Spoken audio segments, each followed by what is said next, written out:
Olá, desculpem. Olá, amigos. Estamos gravando mais um vídeo da série Guia dos Perplexos, que tem como finalidade a suposição de que vocês, como eu, devem estar perplexos diante de muitas coisas que acontecem nesse mundo, que aconteceram na antiguidade, e nós pretendemos mostrar, analisar, clarificar estas coisas que serão o motivo da exposição dos nossos vídeos.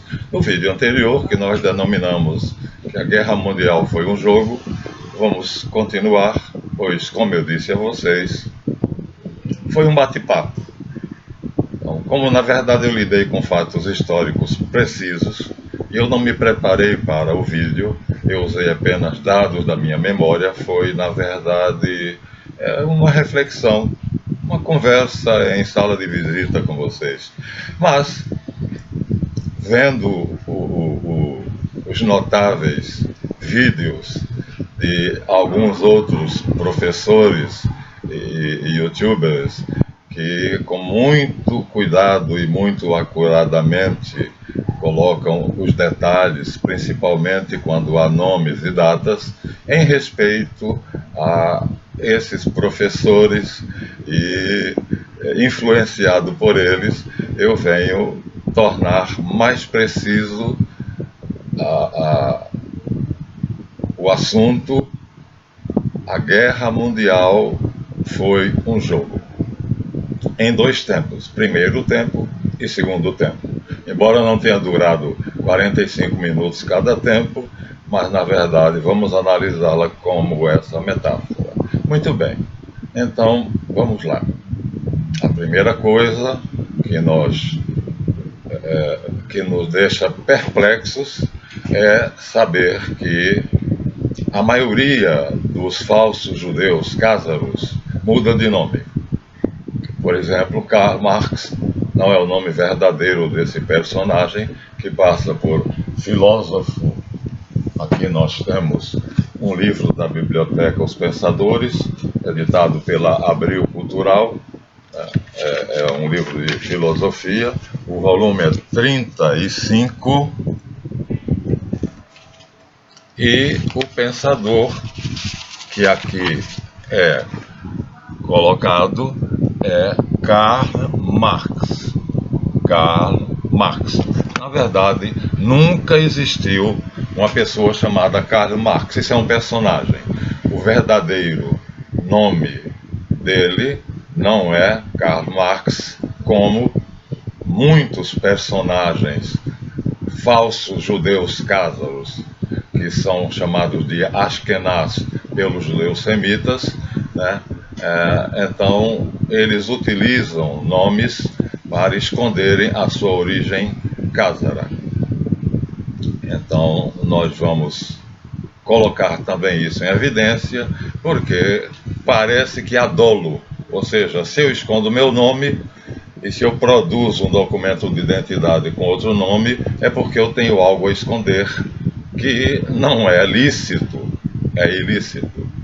Então, o nome de batismo daquele filósofo, eu não sei se seria filósofo ou político, mas que foi um falso profeta, né? Porque ele profetizou que os sindicatos seriam fundamentais para a Revolução Comunista e que os sindicatos se organizariam nos países onde fossem instaladas as fábricas. A Revolução Industrial já estava acontecendo. E aconteceu na Rússia, que era um país de economia feudal, ou seja, agrícola. Então, só isso aí mostraria que tudo nele é falso, até ele. Então, o nome verdadeiro dele de nascimento, de batismo, é Moisés, Moshe, Mordecai. Então, é Moshe, Mordecai. E aqui eu fiz as anotações para não confiar na minha memória. Vamos agora ter o cuidado de dar nomes e datas. O nome verdadeiro do indivíduo, do cázaro, chamado Theodor Herzl, é Benjamin Ze'ev. Mais uma vez eu digo a vocês, né? Por que ocultar o nome verdadeiro de origem Khazara, ou falso judeu Ashkenaz? Bem, ele nasceu na Áustria-Hungria e foi membro de uma sociedade secreta que foi muito ativa no Brasil e foi responsabilizada, na verdade, vamos colocar isso em outro vídeo, pela proclamação da República. Então, quem fez a proclamação da República Brasileira, né, talvez isso seja uma grande novidade para vocês, foi uma organização internacional secreta, a qual Benjamin Ze'ev, criador de um personagem chamado Theodor Herzl, chamava-se Burschenschaft, a bucha.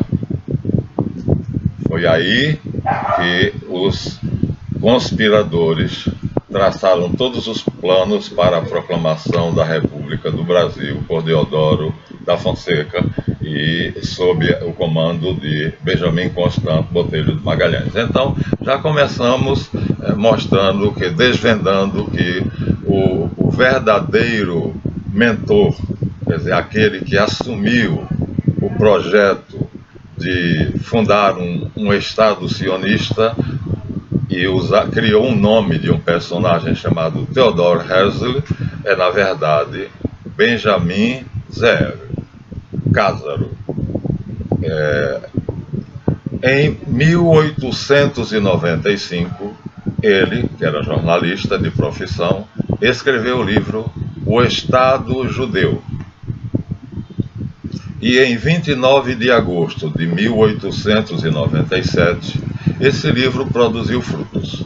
Judeus ricos e inteligentes do mundo inteiro se reuniram em Basileia, no que foi chamado o primeiro Congresso Sionista Mundial, que ele havia fundado com o nome de Sionismo Político, né?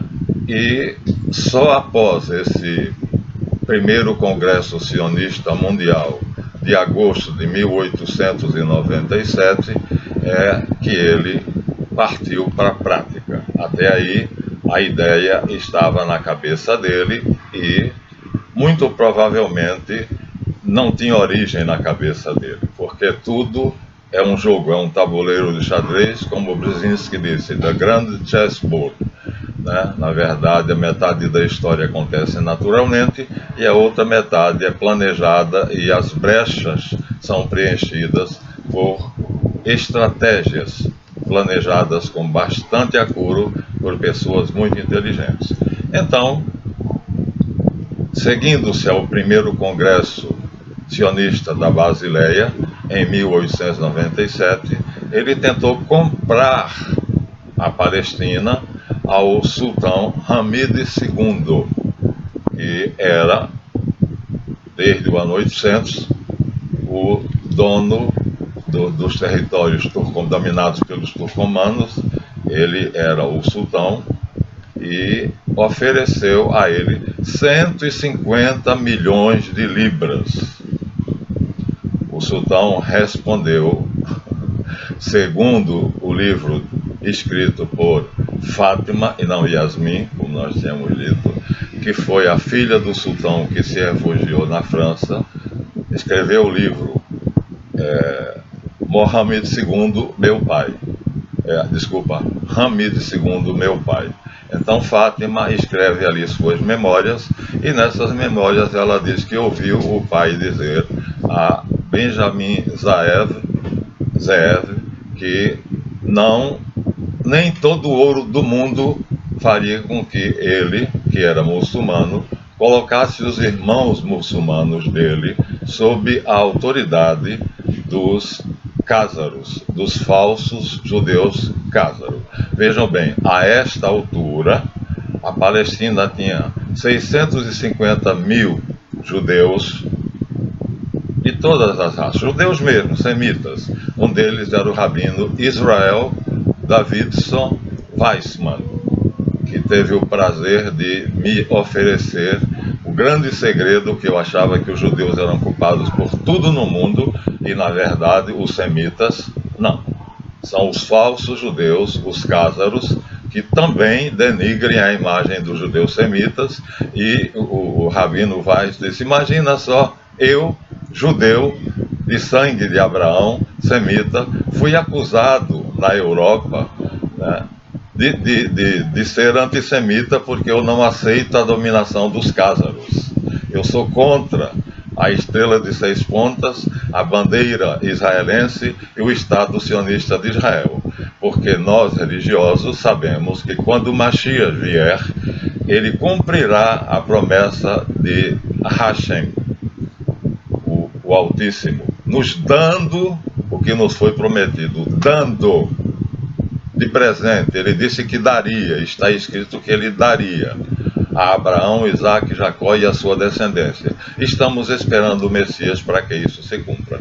Então, Benjamin Zeev e outros que não acreditam no Messias, que não são religiosos, que se baseiam no Talmud e nos seus próprios escritos, eles são a lei deles mesmos.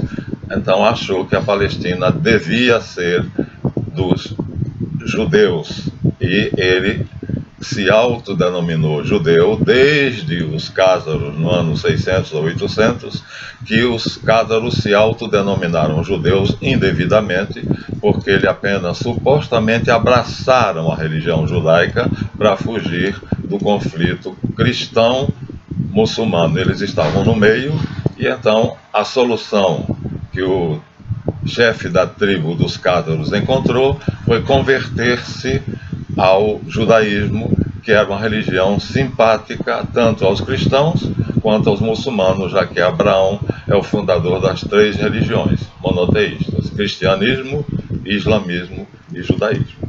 Assim, a primeira tentativa de Benjamin Zeev, que é Theodor Herzl, de adquirir a Palestina por 150 milhões de libras em ouro, uma fortuna incalculável, segundo Fátima, a filha do sultão Mohammed II, foi rejeitada. Ele então foi conversar com o barão de Rothschild, que era seu contemporâneo, chamado Lionel Walter Rothschild. Então não é Edmond, é Lionel. Portanto, barão de Rothschild e membro do parlamento. E Benjamin Zeev cedeu a presidência do movimento sionista mundial para o barão Lionel Walter de Rothschild, que passou a exercer o cargo de presidente do sionismo mundial. Por isto que a declaração Balfour, na verdade, um bilhete datilografado que diz que a Sua Majestade Britânica vê com simpatia as aspirações judaicas, não são judaicas, porque os judeus semitas rejeitam isto, nunca pensaram nisto, dado não é roubado, né? Não é pela violência, né? O Mashiach será chamado, um dos nomes dele será Príncipe da Paz, e Javé prometeu dar aos descendentes de Abraão, Isaac e de Jacó a terra que eles repousariam, na qual eles encontrariam repouso. Então, Arthur Balfour, de triste memória, ministro das Relações Exteriores de Sua Majestade Britânica, escreveu um bilhete com 67 palavras que iriam mudar a história e a face do mundo, no dia 2 de outubro de 1917, mesmo ano em que a Revolução Bolchevique conquistou a Rússia. Prometendo, nesse bilhete, em nome da coroa britânica, a Palestina aos sionistas. Esse bilhete foi endereçado ao barão de Rothschild, na época Lionel Walter Rothschild ou Rothschild, como vocês quiserem, que são cázaros, falsos judeus sionistas, que se chamam a si mesmos de Ashkenaz. Os semitas chamam ele de Ashkenaz e dizem que eles são ateus e assassinos. Não sou eu quem digo. São os movimentos dos próprios semitas, que são contrários ao movimento sionista, e ele diz que impediu que as coisas fossem feitas como a Bíblia, como Yahvé prometeu. Então, assim, a rainha da Inglaterra promete o que não é dela, porque em 1917 a Palestina não pertencia à coroa britânica, era um protetorado, né, da Inglaterra, mas não pertencia. A Inglaterra não era dona, foi declarada pela ONU um protetorado da Inglaterra. E em 1922, a ONU, na verdade, na época chamada Liga das Nações, tinha concedido oficialmente em um documento à administração inglesa o território palestino ser administrado pelos ingleses. O documento dizia que ali seriam criados dois estados, um judeu e um palestino.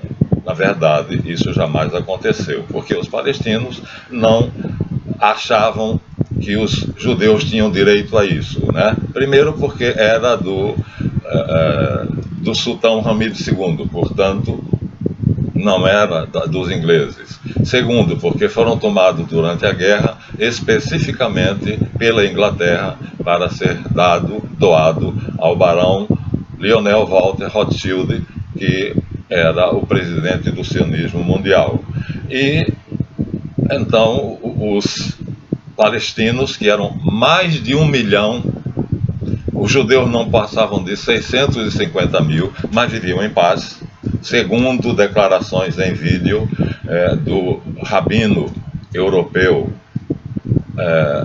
Israel Davidson Weiss.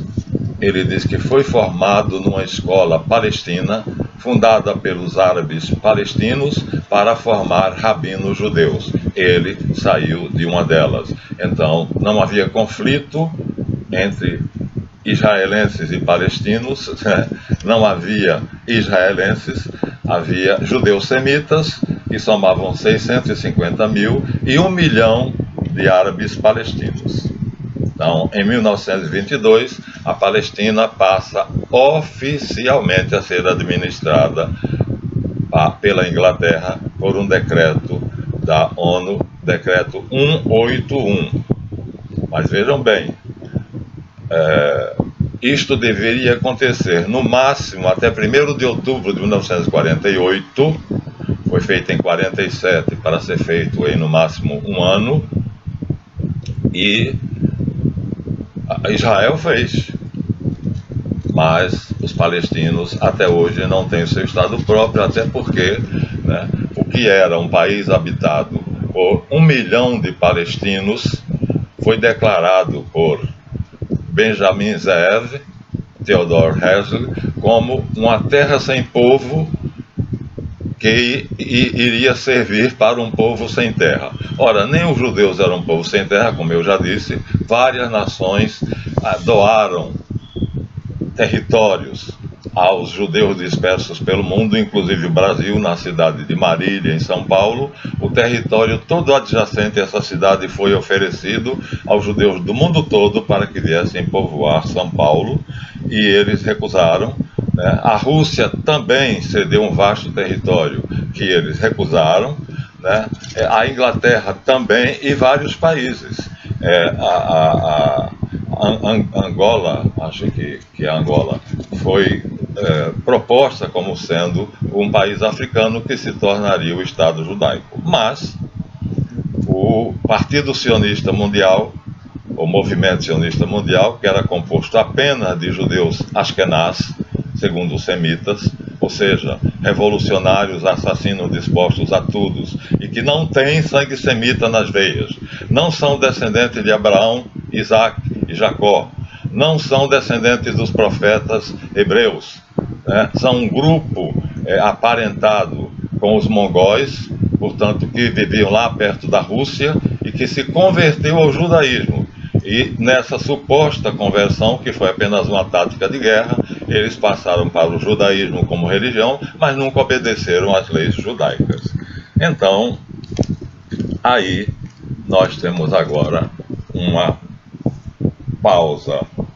Estamos na resolução 181, escrita pela ONU em 1947, ano em que eu nasci, e que aprovou a administração palestina pelos ingleses para colocar ali dois estados, um judeu e um palestino. Já havia 650 mil judeus semitas e havia mais de 1 milhão de palestinos. Então, não sei como isso seria feito com justiça. Vamos retornar agora, recuar na história a 1895, quando Benjamin Zeev escreveu o seu livro O Estado Judeu. No mesmo ano, em 1895, em Sarajevo, mais coincidências e mais coincidências, na cidade de Sarajevo, capital da Bósnia-Herzegovina, precisamente no dia 28 de junho de 1914, quando Gavrilo Princip assassinou na Sérvia o arquiduque Francisco Ferdinando, herdeiro do trono da Áustria, e sua esposa Sofia. Então, desde 1895, que em Sarajevo se fundou uma sociedade secreta chamada Força Jovem, que tinha ligações com o movimento sionista mundial. Então, Theodor Herzl foi muito esperto. Escreveu o livro O Estado Judeu e fez ligações com a sociedade secreta, a Jovem Sérvia. Era um assassino, Gavrilo Princip. Então, no dia 28 de junho de 1914, Gavrilo, vendo o arquiduque Francisco Ferdinando da Áustria desfilar em carro aberto pelas ruas de Sarajevo, ele se aproxima, saca um revólver e mata a queima-roupa o arquiduque Francisco Ferdinando, herdeiro do trono da Áustria, e sua esposa Sofia. Prenderam-no imediatamente, mas, como eu disse, da prisão ele foi transferido imediatamente para um trono e considerado herói da Sérvia, que queria separar-se do poder austríaco dos Habsburgos. E aí, a Áustria-Hungria, o Império Austro-Húngaro, na pessoa do seu representante, exigiu a extradição de Gavrilo em 48 horas. A Sérvia se recusou e aí a guerra começou. Então, o que aparentemente um jovem assassino irresponsável, que fazia parte de uma sociedade secreta chamada Jovem Bósnia, que tinha ligações com Benjamin Zeev. Então, desde 1895, que essa sociedade estava ligada à sociedade, não Gavrilo. Havia um sistema de alianças que fez entrarem no conflito a Rússia do lado da Sérvia e a Alemanha do lado da Áustria. A França e a Inglaterra estavam com a Sérvia. E a Sérvia já estava com tudo preparado, através da aliança com o movimento sionista mundial, do movimento Jovem Bósnia, já estava preparada para uma guerra de independência. Então vejam, é muita coincidência. Eu não acredito que haja coincidências, mas se considerarmos, então as peças do quebra-cabeça se encaixam direitinho. Desde 1871, portanto, muito antes de 1895, muito antes de Theodor Herzl entrar em contato com o movimento secreto Jovem Bósnia, os países fundaram dois tipos de alianças separadas e se prepararam para uma guerra possível, provável. Isso se chamou a Paz Armada. E claro que Herzl sabia desta situação. Todo mundo sabia que os países estavam numa corrida armamentista desenfreada, se preparando para uma iminente guerra. Em 1987, no Congresso Sionista Mundial, isto foi ventilado. Isto foi dito por Theodor Herzl, que é Benjamin Ze'ev. E o cenário era, portanto, como ele traçou para os judeus ricos e inteligentes do primeiro Congresso Mundial na Basileia, na Suíça, tudo estava pronto para o que ele queria. A paz armada era o cenário ideal para Herzl e o barão Lionel de Rothschild. A promessa de 1917, feita por Balfour, de ver com simpatias as aspirações judaicas, que não são judaicas, porque os semitas não tinham essa ideia, esperavam que o Mashiach lhes desse gratuitamente, de graça, como Javé prometeu, eu te darei. Prestem bem atenção e leiam o texto na Bíblia, né? Parece-me 14 ou 15. E depois, na escada de Jacó, vocês verão de novo a promessa ser repetida. Eu darei a você e aos seus descendentes uma terra boa, onde vocês descansarão em paz. Então,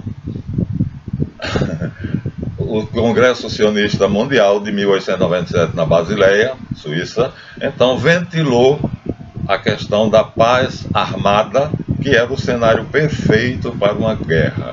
E como a promessa de dar a terra prometida por Javé, segundo o entendimento dos sionistas mundiais, aos judeus sionistas, os falsos judeus que são cázaros. Cázaros é uma tribo de bárbaros que tinha o seu local, a sua morada, perto da Rússia, nada a ver com a Palestina. E eles se converteram supostamente ao judaísmo, portanto, são um povo bárbaro convertido à religião judaica, não são judeus. E eles hoje representam a maioria dos judeus, porque eles são extremamente ativos e ambiciosos. Então, um determinado judeu disse que, Cázaro, né? Disse que produtor cinematográfico, segundo as palavras do produtor cinematográfico Myron Fagan, que foi candidato a vice-presidente dos Estados Unidos, que hoje qualquer americano pode xingar Deus, amaldiçoar Deus e não sofre nenhuma punição. Mas se falar mal do sionismo, vai preso. Quer dizer, Deus é menos importante para os cidadãos americanos do que o movimento sionista mundial. Você vê que estupidez esse povo que mandei pedir a uma aluna minha que foi visitar Nova York em turismo, que ela olhasse para a Estátua da Liberdade e entrevistasse 10 americanos nascidos em Nova York, quem a estátua representava. E não houve um americano que soubesse, que é, na verdade, o Cristo do zoroastrismo, Mitra, com os 7 raios irradiando da sua coroa, que são as virtudes e os poderes pelos quais Ahura Mazda, Hormuz domina o mundo. Esse é o discurso do grau 32 da maçonaria, que é só quando o maçom fica sabendo que ele deveria ser, portanto, mitraísta. Antes, ele não sabe. Os nomes variam, mas Mitra não aparece. Entretanto, aparece nas notas cédulas, aparece simbolicamente na nota de $1 como uma pirâmide e uma águia, e aparece em várias cédulas, se vocês fizerem uma pesquisa, onde aparece o barrete jacobino, que é aquele barretezinho de Papai Noel, e que aparece na estatueta, no busto de Marianne Maçonique, que é um busto que existe em cada loja maçônica da França. Então, nenhum americano soube quem era o personagem que aquela estátua representava. No entanto, é o cartão postal dos Estados Unidos, lá na Baía de Manhattan, ou seja lá o que for. A ignorância é o pior mal da humanidade, dizia Sócrates. É o único pecado do homem. Adaptado por um amigo meu chamado Jorge Silva, dizia: não, há algo pior. A ignorância quando tem poder. É o caso aqui dos judeus cázaros, os Ashkenaz, segundo descrito por Myron Fagan e por Jack Bernstein, esse último assassinado pela Mossad, polícia israelense. Então, os falsos judeus cázaros já sabiam disto. E a guerra estourou. Em 1914, a guerra estourou. Quando foi exatamente 28 de junho de 1914, o assassinato do príncipe herdeiro do trono da Áustria, Francisco Ferdinando, e de sua esposa, e os países alinhados do lado da Sérvia tomaram partido da Sérvia. Entre eles estava a Inglaterra, e a Sérvia tinha uma sociedade secreta que estava em conexão com Theodor Herzl, na verdade Benjamin Zeev, e o movimento sionista mundial, que o próprio Herzl diz que é um movimento político e não religioso, né? O sionismo é político, não é religioso. Portanto, os cázaros fizeram uma tremenda embrulhada, porque para se salvarem de serem atacados pelos cristãos ou pelos muçulmanos, optaram se converter ao judaísmo formalmente. Mas na verdade são ateus, né? Têm simpatias pelo Talmud, mas também não seguiam pela Mishnah nem pelo Talmud. Eles fazem o que eles acham que devem. As leis, como dizia Aleister Crowley, faça o que tu queres, pois é tudo da lei. Então,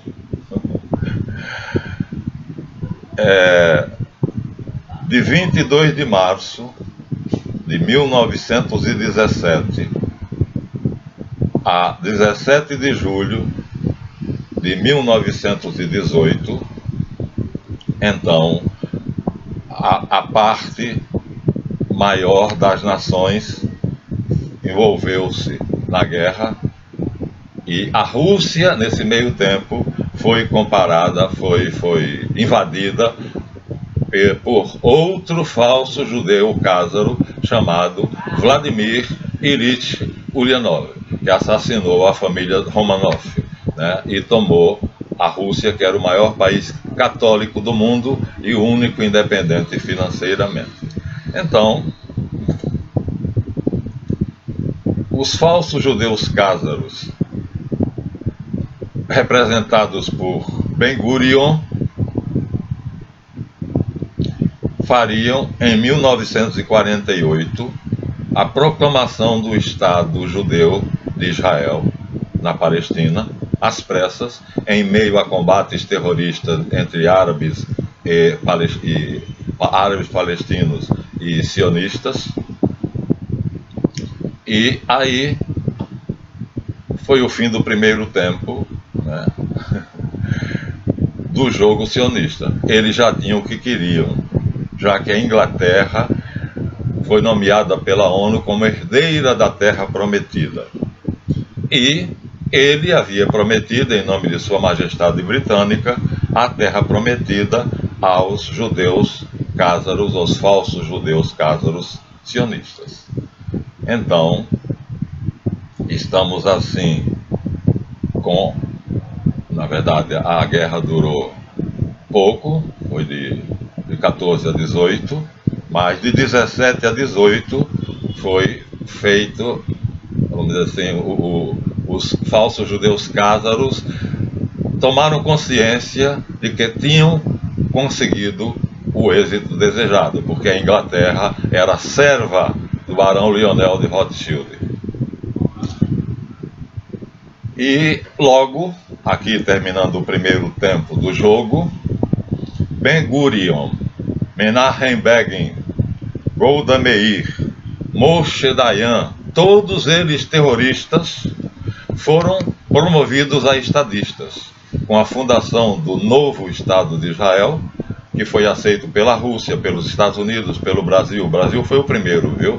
Para nossa vergonha, ele foi o primeiro. Oswaldo Aranha, nosso ministro das Relações Exteriores, fez o primeiro discurso na ONU, que até hoje ao Brasil é reservado o lugar de abrir os trabalhos da ONU, porque Oswaldo Aranha reconheceu publicamente diante da ONU, foi o primeiro país a reconhecer a soberania e a legitimidade do governo judeu com a bandeira de 6 pontas, o hexagrama, desenhado no seu tecido, no seu pano. Agora, terminou aqui o primeiro tempo. Os 45 minutos do primeiro tempo acabou a primeira fase de uma guerra que vai ter uma segunda fase. E essa segunda fase será motivo de outro vídeo. Então, este ficará sendo Guerra Mundial.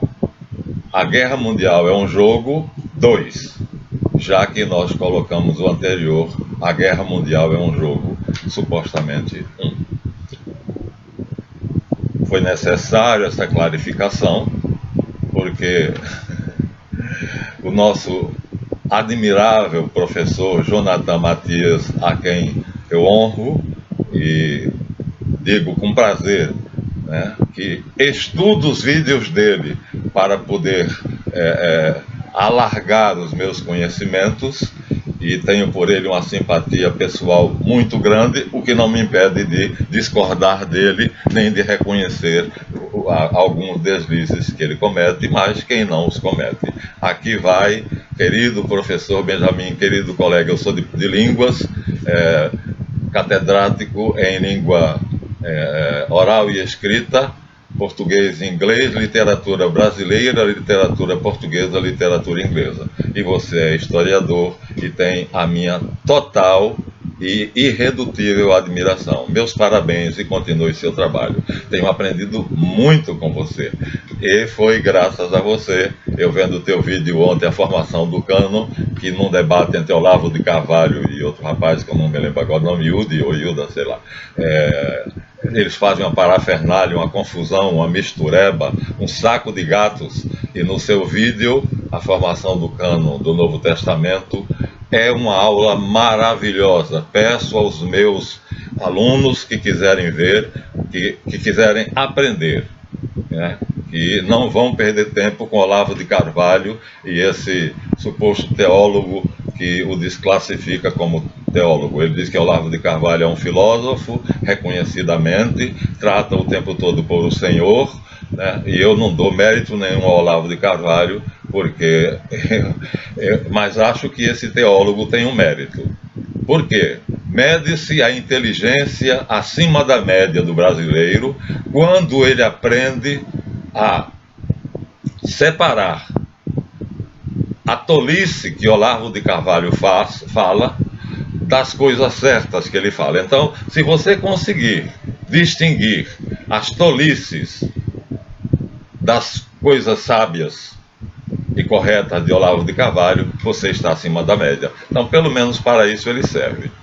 Parabéns ao teólogo protestante que então colocou ele como sendo um falso teólogo, e ele não tem nem, acho que só tem a 4ª série primária, não tem formação acadêmica. Então nós, Jonathan, somos professores, de fato.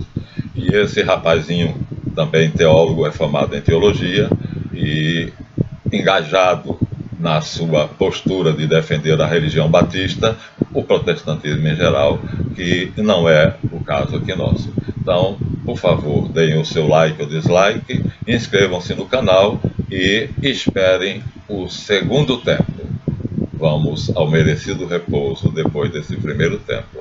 A guerra mundial foi um jogo. Até a próxima.